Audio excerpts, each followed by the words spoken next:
modern times, steamship travel has become a most popular source of pleasure. And of all the thrilling experiences of world cruising, none can excel the trip from New York to Chile on the luxurious American liners, which carry the stars and stripes to all the interesting ports of call along the way. And in addition to providing accommodations and diversified entertainment for their passengers, act as ambassadors of trade and goodwill between the continents of North and South America. The passengers we meet on board represent so many walks of life and hail from so many different countries that they bring to this great pleasure craft an international atmosphere. For here we find doctors, lawyers, diplomats, authors, engineers, actresses, and numerous others from every field of human endeavor, all gathered together as one great family, sharing alike the conveniences and the pleasures of one home, representing, as it were, the nearest approach to a practical utopia ever inaugurated in the annals of human experience.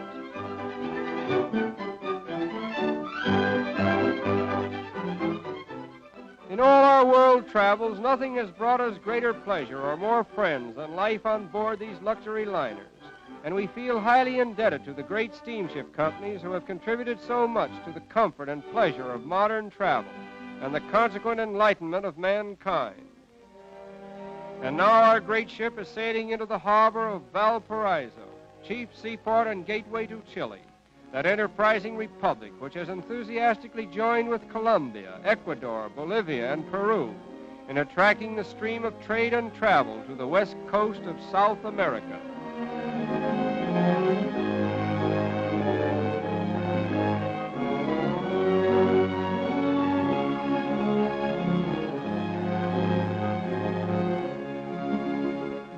The customary thing to do after arriving at Valparaiso is to drive out to Viña del Mar, a picturesque suburb with a colorful array of hotels and private residences, a golf course, a racetrack, bridle paths, and bathing beaches, all combining to make Viña del Mar one of South America's most popular pleasure resorts.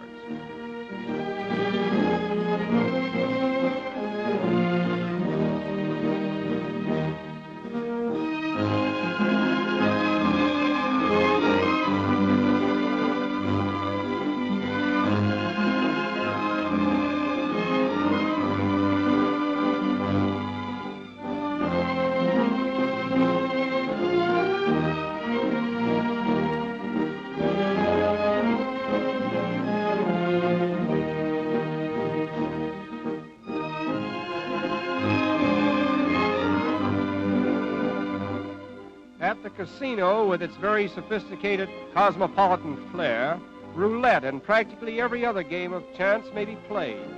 This imposing building also contains a library and a ballroom, as well as palatial dining rooms and a theater which will seat 1,200 persons.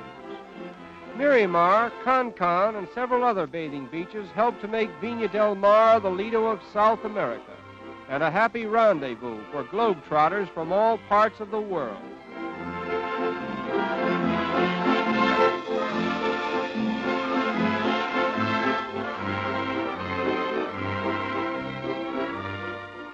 A few hours' rail journey from Valparaiso is Santiago, the capital of Chile and the fourth largest city in South America.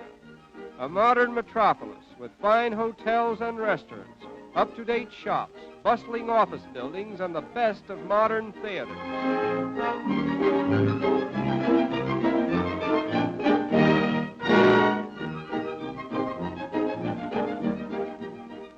The Union Club is one of the most famous of its kind in South America, and its membership list reads like the who's who of an international institution.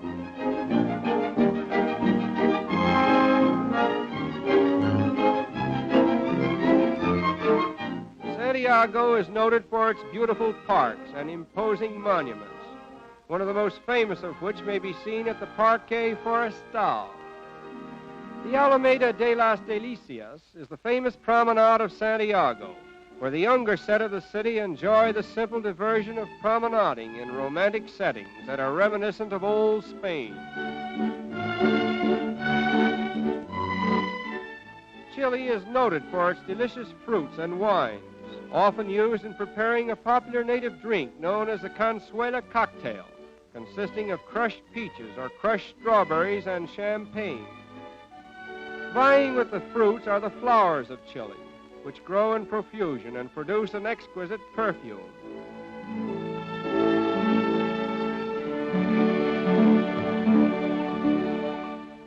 At Santa Nicolasa, we met a little caballero of 6 years, practically born in the saddle and considered to be one of the champion riders of Chile.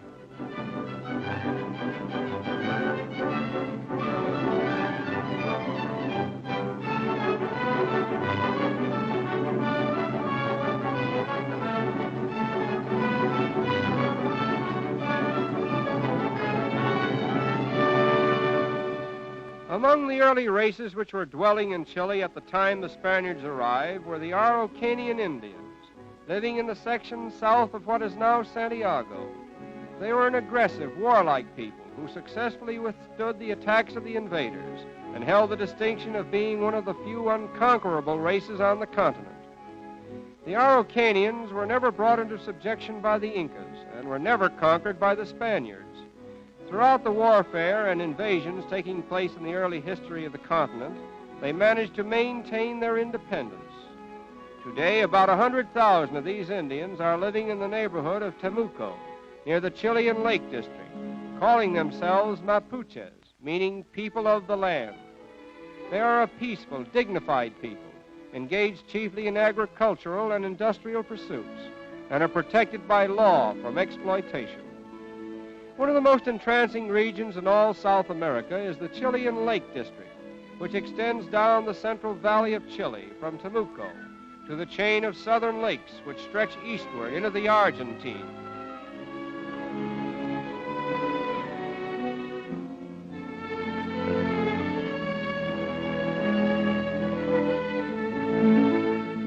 Many of the lakes and streams abound in trout and salmon, providing a veritable paradise for the fishermen. And the mountains offer the thrills of the Alps to the climber, many of them providing all year-round skiing over some of the most exciting runs on the globe.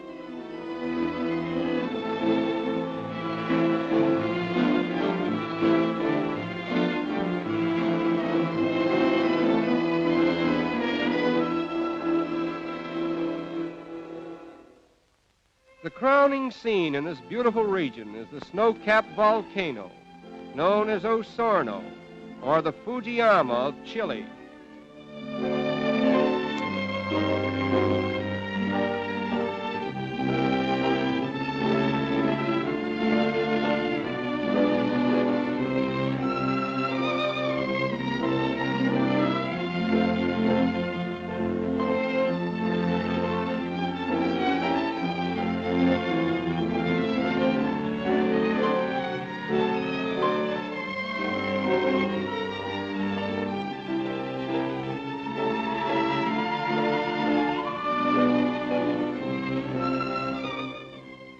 Until comparatively recent times, these beautiful lakes were the guarded domain of the Araucanian Indians. But now, thanks to modern transportation by both sea and air, they are conveniently accessible to all travelers who would visit one of the world's most beautiful scenic attractions. And it is here, in the glorious light of a setting sun, that we most reluctantly conclude our impressions of Chile, the land of charm.